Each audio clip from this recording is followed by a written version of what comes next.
Okay, there is a movement that is happening. Lance has been saying it for 3 years. There's a populist movement that is arising in America where people are saying, we've had enough. But not only that, there's an old saying when someone is very strong, especially older in life, they say, hey, man, that man has the strength of 100 men. If you look at President Trump, he represents Caleb in the Bible, who had this incredible strength that he was able to knock out the giants. And watch this, take his mountain and get the inheritance for the people of God at the age of 80.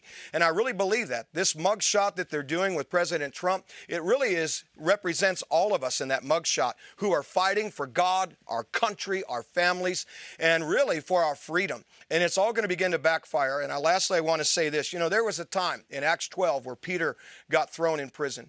This president, they are trying everything they can to keep him from running again, from having his rightful place as president in this country.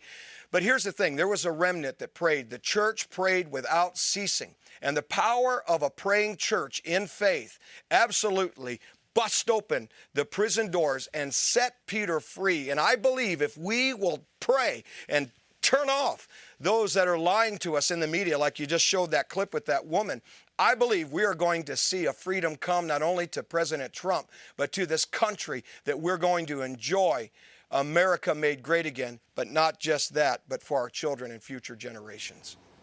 I believe you as well, and I believe that. And I think people are waking up. Pastor Hank, let me go back to Lance here. Lance, the thing is, the mugshot, and we're not done with this and what the effect it's had on the inner city. But before I get to that, he raised like 4-something million the first night and 7.1 by the weekend. It seems to be resonating with America. What do you think? Yeah, and I just got one more thought on this. I don't watch Rachel. I have to come to FlashPoint to be tormented by Rachel. I call her Rachel Mad Cow. She actually, why don't these journalists ever, Gene, have to answer for 2 years of Russia every night? Remember her?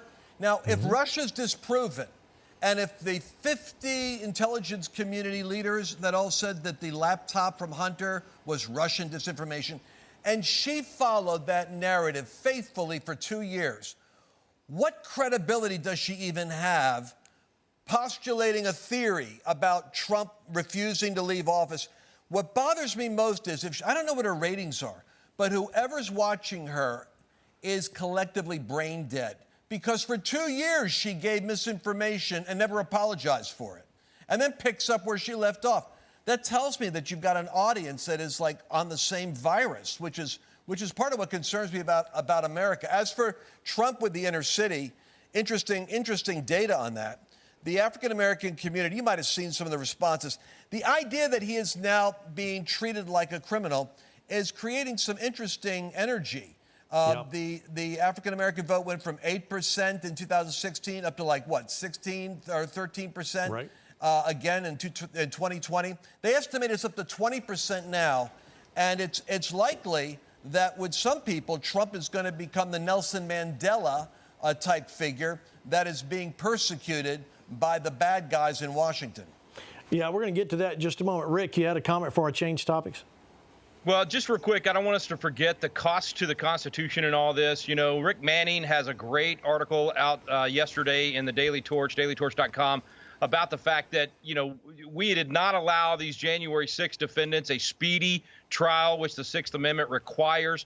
Some of them didn't see the inside of a courtroom for a year. Some of them, it was 2 years later before they could even get the videotapes and the evidence against them. So to confront their accusers was impossible. I bring all of that up to say now they're setting this trial so quick, as Mark Levin alluded to, that it's impossible for Trump to get an actual defense here. Something like 12.5 million pages of material that has been handed over that they're supposed to go through before a March trial. So it's just one thing after another. They're decimating the Bill of Rights and decimating the Constitution, and they're doing it to, quote unquote, get Trump.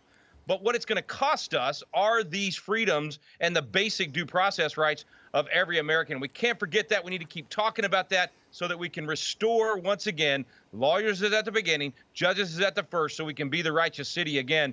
The Constitution is really on the chopping block here, even more than Donald Trump.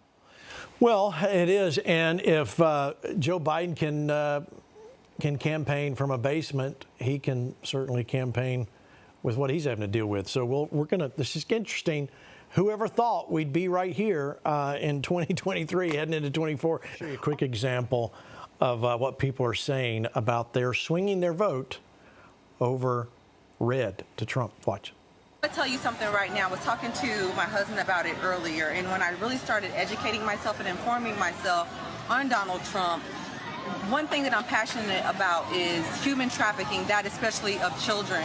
And when I really started digging into it, I saw that Trump also is a huge supporter. He donated recently $35 million to support human trafficked survivors. Yep. That really struck a chord with my heart. And so when I started really looking into him, I'm about action, I'm not about words, okay? Yes, I like the fact that he says what's on his mind. I like the fact that he doesn't say what he thinks people want to hear from him. And to me, I know everything that he's done for the black communities, and I stand behind him. Beautiful. 100%. I'm not only a Trump supporter, I am a Trump lover. And for the longest time, I've been afraid to come out and say that. Well, here we go. Because I didn't want to lose my blackness or my black friends or whatever. But remember what Joe Biden said, if you vote for Trump, you ain't black. That's what he said. That's what he said. All right, Lance, let's wrap this before we go to the break. But this is a real shift. Do you think the left had any idea this would happen? If they did, the worst thing they could have done was to get Trump down there and indict him and get a mugshot. Well, it was the nature of the mugshot that he was unpredictable with. He made himself look like somebody who is being abused by the system rather than just defiant of it. And I think the thing that really scares them the most isn't that the black vote is going to come out overwhelmingly in favor of Trump. They're afraid of something far more probable, and it's what happened to Hillary. They're afraid that the African-American male will not vote for the Democrats, that their way of protesting isn't to support Trump, it's not to vote at all, which is the equivalent of denying them the votes they need. It puts more pressure on them to have to come up and manufacture votes. And that's going to be hard because after the election shenanigans of 2020, we're actually making it difficult for them to do what they did before. So they have to count on every possible vote they can legally get. All right, final thoughts here before we go to break. I'll give it to you, David Harris Jr.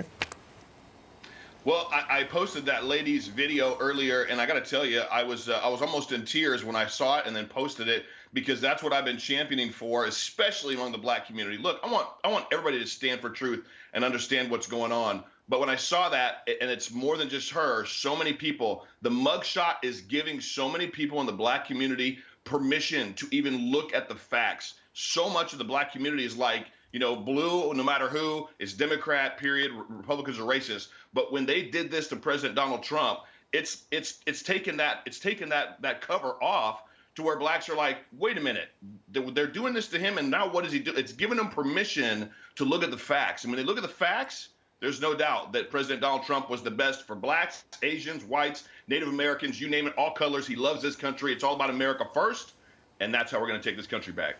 I love that, America first. That is exactly what it's about. Pastor all right. Gene?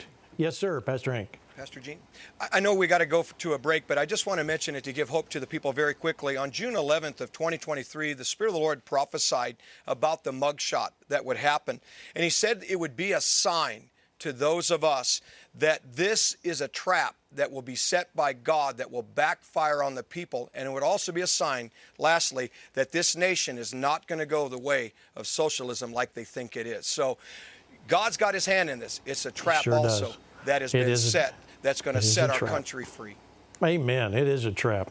Next stop for the 2023 FlashPoint Live Truth and Freedom Tour is September 14th at the Mid-America Center in Council Bluffs, Iowa. Then, on October 5th and 6th, we'll be at Living Word Christian Center in Brooklyn Park, Minnesota. And finally, November 30th through December 1st, we'll be at Harvest Rock Church in Pasadena, California. For more information, visit us online at govictory.com/FPLive. Register today.